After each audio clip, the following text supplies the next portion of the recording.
Hey everybody, in this video tutorial I'm gonna show you how to use the QuickRecall ChatGPT plugin that you can use to create flashcards and review them with spaced repetition. Right, so before I would show you an example on how to use the QuickRecall ChatGPT plugin, I just want to quickly cover some of the best use cases for this plugin. So this is the article I have written about this plugin, so you can also check this out on 𝐅𝐫𝐞𝐞. I will link it in the description below. And you can see here that I have collected 10 use cases for this plugin. So you can use this for learning new concepts. So you can create flashcards for new concepts you are learning, whether it's a new language, studying for a test, or learning about a new topic. You can use it to revise old concepts. You can use it for prepare for exams and a lot more, as you can see here. So you can also use it to create flashcards to learn to code.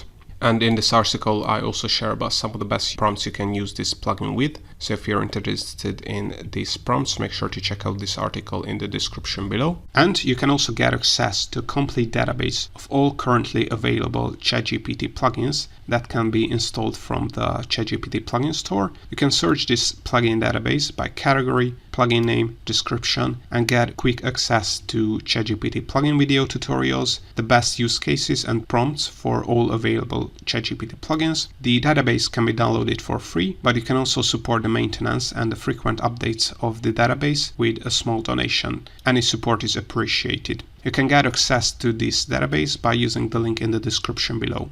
But now let's see an example on how to use the QuickRecall ChatGPT plugin. So if you haven't used this plugin before, you first have to make sure that you have enabled plugins in your ChatGPT account. And to be able to enable plugins, you have to be a Plus subscriber. And once you have enabled the plugin, all you have to do is click on New Chat on the left sidebar. Then make sure that GPT-4 is selected from the model selector. Then you have to select plugins from this drop-down. And once plugins are selected, you have to click on this drop-down arrow and make sure that the QuickRecall plugin is installed. And if you cannot see the plugin in this installed list, you have to scroll down here and select plugin store here and install the plugin. And last but not least, you also have to make sure that the plugin is enabled. And you can enable any plugins by clicking on the checkbox next to the name of the plugin. So in this example, this is the way to enable the plugin. Alright, so let's see a very simple example. Alright, so this is the prompt we're gonna use. So as you can see, create a flashcard with the front as what is the largest planet in our solar system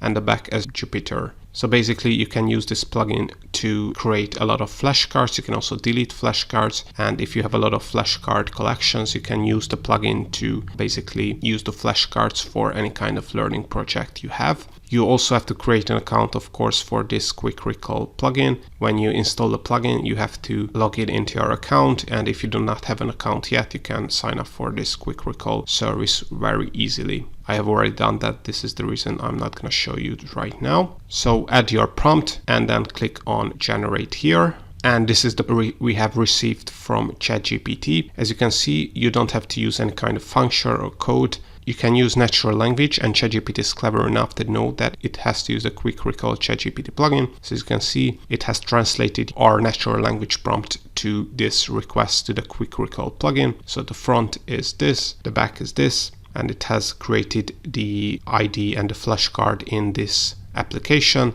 And this is the ID of the flashcard. And as you can read here, it has created the flashcard for us with the front and the back we have specified here. To be more effective, of course, you can add more flashcards in one prompt. So if you have a long list of, for instance, vocabulary you want to learn, you can add all of that in a table, and ChatGPT with the QuickRecall plugin will be able to create hundreds of flashcards at the same time. So this was just a quick example to see that it is really working. So you know, this is how to use the QuickRecall ChatGPT plugin to create flashcards. If you want to learn more about other ChatGPT plugins that you can use not only for learning but for coding, productivity, marketing, business, finance, I have a ton of tutorials on my YouTube channel that you can check out, and more are coming up, so make sure to subscribe. And also, if you want to get access to the complete ChatGPT plugin database that includes categories, searchable descriptions and more, you can also find the link to that in the video description below.